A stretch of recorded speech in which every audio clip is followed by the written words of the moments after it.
Here we go. Hold on a second. This is D.Neal, KBRO researcher in Daviess County, Kentucky. I'm on the property of a person who had an incident just recently. It was on Saturday morning and Saturday night, April the 14th, I believe that would be. And tonight is the 16th, and the time is 8:45 p.m. It is the 16th, right? Yes. All right.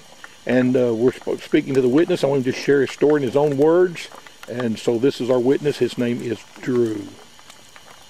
Okay, approximately Saturday night, I got up at 3 a.m., 3 to 4 a.m. and got up and had a thirst and went to the refrigerator to get something to drink. It was pitch dark in the house. Every window and screen door in the house was open. As I walked through the house to the kitchen, I never heard anything outside. I couldn't hear nothing.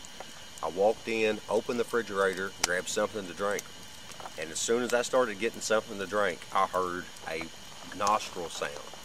It was just real strong and powerful, kind of like a snort wheeze a deer would make, except it was just nostrils, just real powerful and strong. And as I heard that, you know, it startled me, gave me goosebumps. And immediately following that was a howl. That was a deep, powerful chest noise that you could not only just hear, that you could actually feel the sound. You could actually feel the percussion of the sound. And it instantly, you know, gave me goosebumps, and the hair on the back of my neck stood up and made me extremely uncomfortable.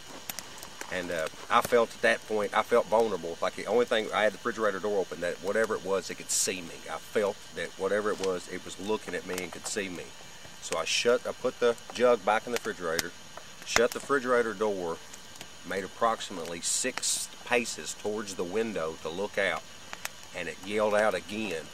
And this time it was even more powerful and more stronger and just pronounced. Right. And the percussion that you could feel, I mean, you could just feel it everywhere. I could feel it all through my body. Wow.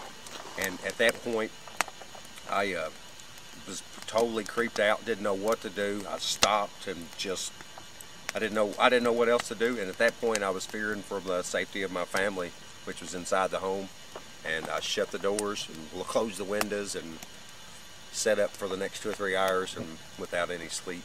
Wow. And the next night, or that night, we had company over having a bonfire. It's the same situation we're having right now. Right here in the very spot we're at right now. The very spot we're at right now. I had 5 adults here. I had told the story to every one of those several times. And out of the blue, at approximately 10 to 10:30, there was another howl that was further back in the woods, and it pronounced itself and yelled and gave a howl again. It was the same sound, but it was at a much further distance. Wow. Okay. And all 5 witnesses here around the fire heard the sound. Correct. And it's not anything you'd ever heard before. Never heard anything like it in my life, nor had any of the other witnesses or adults either ever heard anything like it. And as long as you've lived here, you never had an incident like this. You never heard a sound like that before. Never heard anything like that in my life. And there were coyotes after you heard the sound. There were coyotes that heard after that, right? Later on that evening, yes. Later on, okay. All right. Thank you very much. Appreciate it. Thank you. Moved my